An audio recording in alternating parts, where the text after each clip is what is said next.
ายสิเพยุไทยเป็นยังบ่มาซอยวาสนาไอ้หูจักบ่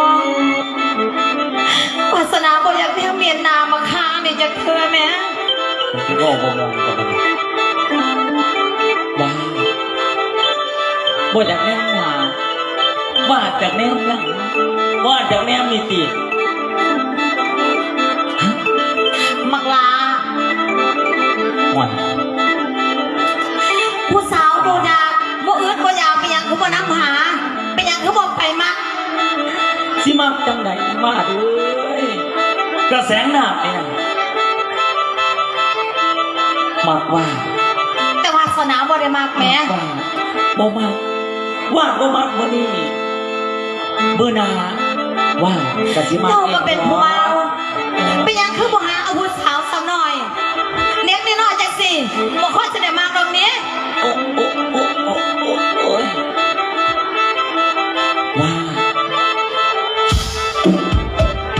ว่าจากบ่สำหรับเอาวาสนามาแบบนี้เจ้าก็คงสิได้แต่ตัววาสนาสำหรับหัวใจวาสนาอยู่นึกแต่อนุสาคนเดียวเท่านั้นแสงลาวาสนาอังคองปล่อยวาสนาไปเถอะนะวาสนาบ่มีว่าสิไปอายเอาว่ากับมันยังองค์สังอนุสาองค์สังขี้ข้าตาขาวขันมันเป็นโกข้อขันมันหักวาสนาอีนี้จนเวลา2-3 วันใส่องค์ใส่อนุสาแม้แต่หมาตัวเดียวไปย่างไก่ทั้งหมดนี่ขันมันหักว่าบ้านนี้มันคือสิตีนต้อยห้อยตามมันนั่งว่ามันซอยว่าคือเมื่อแต่นี่บ่มีแม้แต่วิแววว่าใส่อนุสามันจะทำมาว่าสิไปคิดยังดาบเองก็ฮักปล่อยวาสนาไปเถอะนะฮักบ่น้อยไปกว่าองค์ไส้อนุสาหรือว่าตัววาสนาบ่ได้ทั้งเวลานะก็สิได้แต่ตัววาสนาเท่านั้นสัจเจกวาสนาไปลาไปอยู่แล้วอนุสาคนเดียวเท่านั้นปล่อยวาสนาเถอะนะแสงลาก็นี่จะไหนว่าก็ต้องเป็นเนี่ยมามันเป็นเนี่ยจะได้ดีมาเฮ้ยอนุสาอย่า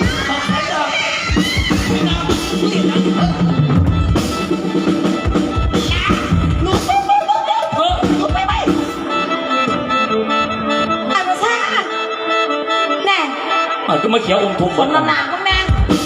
งานน้อยตัวนี้เองแท้ชื่อว่าน้อยก็น้อยตั้งแต่โตโปกับโปตั้งแต่ทอแต่กระบองกิโลมึงได้มาตัวเขียนมันนั้นเว้ยแมนบ่น้อเห็นเป็นตัวสั่งยี่ดีแม่ปากกาเองก็บอกใหญ่บอกใช่หรือซ่าโดยในที่สุดมึงเหมือนน้ำมันหวานจะได้กูเริ่มคิดว่ามึงจะถอดใจซะแล้วน้ำมหาทิพย์นี่แสงดาบโสมน้ำมึงแม่มึงตายแน่นอนบังหน่อยจัดการไม่โดนละปาดข้อโลดตัดข้อมาตะบาคุยมาแม่กูเอามาเอากันแบบลูกผู้ชายซะวันนี้อนุชาสิมาขอเอาวาสนานี่กับพื้นบ้านเพื่อนสร้างบ้านเก่าเสียใจเป็นยังอ่ะฮะโตแล้วไม่เห็นสัวสามันต่างทันสะอาดวาสนาตัวแสงเนี่ยเพื่อผู้บันของเขาฮะให้เขาขอเอาวาสนานี่กับพื้นเมื่อแสนดีแสงดาวองค์ไส้โนซาชื่อว่าส่งง่ายแต่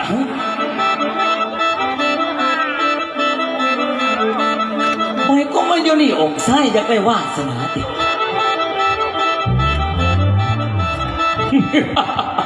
แสงดาวถ้าองค์ไส้รู้ไส้เลยวาสนากับขึ้นไปก็ต้องห้ามโสมเก้าไปก่อนโอ้ยนี่เมื่อว่าองค์ไส้จะเป็นสารไม่ยืนถึงที่ระดับยังแค่บอกซ้ำเวิร์นองค์ไส้แต่เวิร์นปั๊บอนุสาเฮ้ยแสงอย่าผ่าเมื่อแสง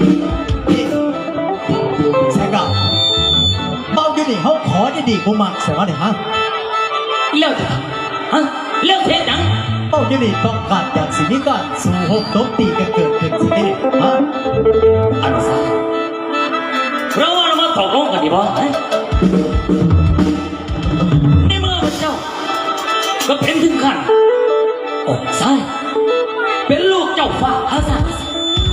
ตัวเราเองนี่นะก็เป็นลูกฟ้าพระสัตว์เพื่อนองค์ซ้ายอย่างไรวาสนากรรมขึ้นไปก่อนให้องค์ซ้ายมาสู้รบตบตีกับเราสัตว์ตัดแล้วบอกขึ้นคำข่าวว่าเจ้าสนะแล้วก็ต้องเอาวาสนากรรมขึ้นไปเราสิว่าต่อที่เนี่ยแต่ถ้าหากว่าเราแสงดาชนะองค์ซ้ายแล้วก็ ตาหนาเป็นตาสร้างลูกผู้ใดเนี่ยไม่ตุนลูกไม่ตุนตายแน่นอนมื้อนี้ หัวใจเราตัวหัวใจ ตีลาตีลาลาตีลา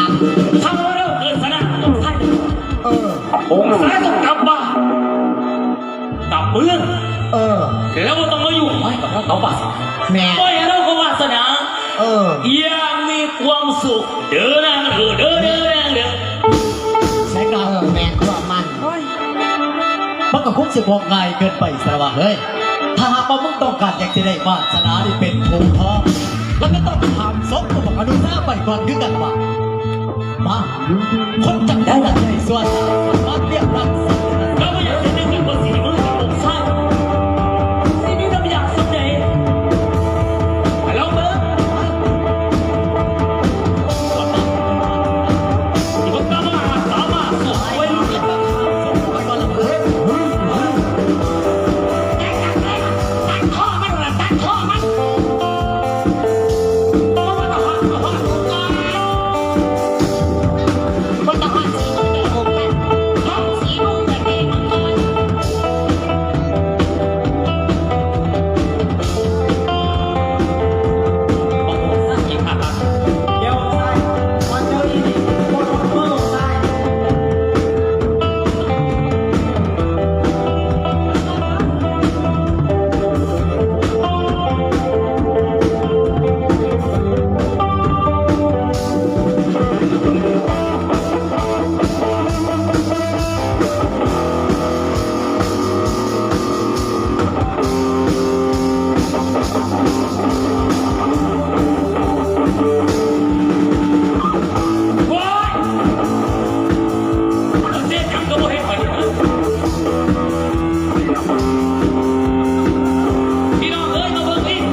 องค์ไส้นะ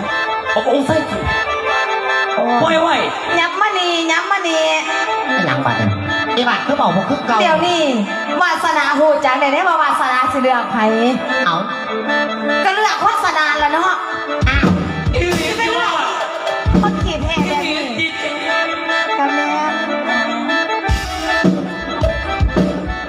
พ่อกรหากี่มึงบักคับก็บอกให้ยศก่อนบักคับเมาบ่ทันสูตรเด้เดี๋ยวนี้อัศนาเลือกได้คนหนุ่มรอแบบนี้ไอ้สิว่าเอามักนุ่มๆหน่อยๆไผสิเอามักเท่าแบบนั้นมันก็อยู่แล้วว่าคิดถึงที่สุดคนเก่งตอนนี้วาสนาขอได้บ่คันหาวาสนาอีนี้นั่นแหละว่าสิคนเดี๋ยวนี้คันเป็นว่าอ้ายขามันนี่นะไอ้แสงลาบก็ต้องติดคุกแม่อ้ายก็บ่มีความสุขกับวาสนาเด้ว่าสนาแล้ววาสนาขอบ่ขอปล่อยมันไปซะ2ตัวนี่คนบ่แม่นหมาจะเอาโตอีนี่ข่าวว่าคนนี่ตัดสินใจเลือกอ้ายแสงดาวบ่ว่าสิขอหยังจังกันแสงดาวก็สิมอบให้เว้นได้เดือดกับดาวที่อ้ายเอามาเบิ่งท่านสันวาสนาบ่ขอหยังหลายดอก วาสนาขอตั้งแต่อายแสงลาบที่หากวาสนา ขอปล่อยเข้าไปซะสอง ขี้เดียดดิ อย่าสุเปล่าไรเมื่อแรกจังจับการกันมั้งปล่อยเข้าไปวาสนาสิบอกเขาเองนะ จัดการเลยว่า อนุชานับตั้งแต่มือนี้สำหรับวาสนากับอนุชาจบลงเพียงเท่านี้เท่าอาย เอา ถ้าอายบ่อยากตายอายไปซะอายเฝ้ากับผ้ากันนี้เดี๋ยวนี้ ลาเป็นอย่างเขาเปลี่ยนแท็กซี่ละ เฮ้ยเต็งก็คือกัน เสียแห้งตีเลยกับบานุซ่าตามหาหน้าหมายจะสิลมสิตาย หนีเป้าหนีเผาผ้ากันนี้ขั้นมูสูงบ่อยากตาย เป็นอย่างว่าสิบอกจะสิครับอ้ายเลยลูกนี่มา อนุชา เสียให้ที่อ้ายไม่ห่างว่าติดตามวาดมาก็คิดว่าวาดสิกับกลายเป็นคนที่หนาไว้หลังหน้า เวลา เขาเป็นอย่างว่าที่จริงสิครับอ้ายเนี่ย เพราะวาสนาสั่งที่อนุชาบ่ได้มาสวยวาสนาแต่ไปแรก หรือเราไป เป็นยิ่งดอกหูกว่า แล้ววาสนาผมมีว่าสิเลือกคนขี่แพ้แบบนี้ บ่เลือก พักกันนี้ เวลา ท่านบ่อยากตาย นี่อกสั้นอนุสั้นโอ้องค์ไส้กี่แม่ ผู้จะเสียจำเป็น แต่แล้ว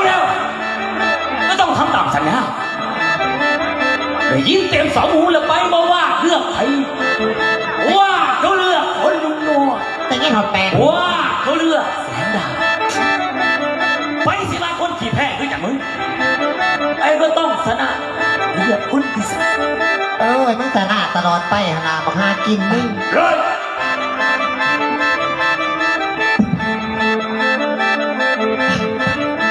มึงจะงานไปหาเขาเลยมองเงาเขาบอกแกให้ติดตัดโอ้ย ไปซะ ลูกผู้ชายแต่สัตว์ปัดแล้วหากเป็นคำแต่ย้ำทำไมในตะก้าวเดียวก็จะเอาว่าเราบ่เตือน เวลาก็บอกเอากระยาซึ่งก็ปีเอากัน เป้านี้ ไป ไป ผู้หญิงผู้สาวที่จะโทษผู้อื่นดอก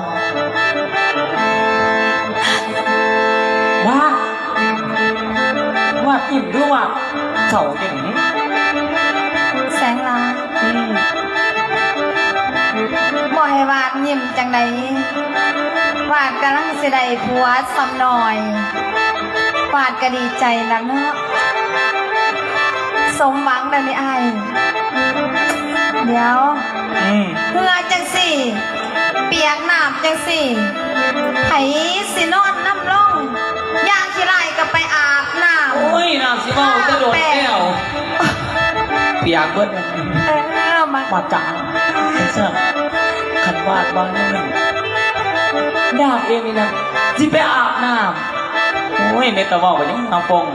สิไปอาบน้ำป้าแป้งแต่งตัว กระจังสั้นละเนาะ ว่าจงนอนสะอาดอยู่ห้องอายสิไปล่าง ก็ไปล้างมันเบิดทุกอย่างแล้ววาดสินอนหันแสงหลับอยู่ในห้องถ้าแป้งแต่งตัวทาแม่อันนี้ให้อายเป็นอาบน้ำแต่งตัวให้พอดให้แล้วจังมานอนกับวาสนาเขานอนกอดกันม้วนๆจากบาด เสี ไป ยง ยัง ดำบอกเดียวว่าเสียงดำเดียวอะไรอย่างมันก็ต้องเลยถ้าอายอดอะไรนะอดเงยจะบาปก็เนาะ โอ้ยไปอาบน้ำก่อน ทาด้วยบ้าว าสนาสิทา จังหน่อยมึงเหรอ วาสนาทา ไปอาบน้ำก่อน เฮ้ยบอกผีมาหนาเป็นตาสั่งอนุสาตอนนี้อนุสากำลังสิเข้าใจวาสนาพี่ข่าววาสนาบอกว่าแทนอนุสาคงบ่มีชีวิตรอดแน่นอนตอนนี้แสงหามันกำลังสิไปอาบน้ำแล้วสิมานอนนวาสนา แล้วไผสิมาซอยวาสนาอนุชา แล้ว อนุชาคงเข้าใจผิดแล้วแม่ ไปละบอบอกกันนาน ไปแล้วอนุชาล่ะจะกลับมาได้จังไดจะคือมากลับมาแล้ว ๆไอ้นี่ตัวน้องตัวน้องเอ้ยก็กลับมาตัวน้อง ไอ้แตงเจ้าเข้าใจวาสนาที่เราไปบางอย่างนี่เป็นบ่ไง เอ้ยเข้าใจอยู่แต่ว่าเอ้ยก็เฮ็ดแผนเอาซื่อๆแต่ว่าอนุชาจะเขาจะเข้าใจคือเอ้ยบ่บูเดี๋ยวนี้อนุชามันบาดเจ็บให้อีหลาน่ะเป้าไปหามันคัดส่วนอยู่นี่นอนอยู่นี่เอ้ยสิเปลี่ยนมานอนแทนน้องเอง อ่ะ ไปเอื้อยสินอนเปียกสิตัวมาเป็นวาสนาเอง ไอ้แตงบุญคุณอะไรครั้งนี้วาสนาสิบ่มีวันลืมวาสนาอนุชาเพียงคนเดียวตัวนั้นถ้าวาสนาบ่เบาไปแบบนั้นมักหาแน่นอนตัวนั้นมันคงมาย่อมวาสนา ตอนนี้มันกำลังไปอาบน้ ไปอาบ ำมันสิมา น้ำ นอนน้ำวาสนาอยู่บนนี่จักบ่ ก็พอดีแล้วกูก็อาบน้ำมากคือกัน ไอ้แตง ฮะ ทัศนัยเอ่ยของโตนอนอยู่ในห้อง อยู่ในเตียงวาสนาสินะวาสนาสินะไปหาอนุชา เป้าไปละเป้าไป วาสนาสิพาไปก่อนอนุชาไอ้แตงโชคดีนะ โชคดีอยู่เนาะกูโชคดีสิได้กินมังคลามเขา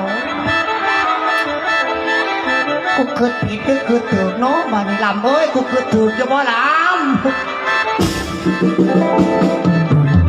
แทนที่จะเป็นอีวาสนานอนกูเป็นว่าเป็นโมกอีหยังมาเปลี่ยนมันมากูอยากนี้อีมีหน้ากูบ่ยากลำเอ้ยเขานอนก็บูชายถ้ากินเขานอนจังไหนลำเขาเห็นแนวไหนเน่ ขอบใจเด้อ เยาบาตีอีหานี่เถ่าตายที่ถือว่ามีผู้นอนนะมึงพอเผาหีมึงผิดนะด้วยลำท่านบอกมีผู้นอนนะมึงจังไหนกะยาอีเมมันเห็นกับข่อยเจ็บแสบที่บักแสงหนักข่อยก็จะแก้แค้นมันคือกันมันต้องเสียข่อยในมือนี่เป็นหยังเป็นกันพวกเคยเสียสดกับที่เสียเหมือนแต่ว่านอนตรงนี้ผมยุ่งใส่นอนผมโอ๊ยคุณใจ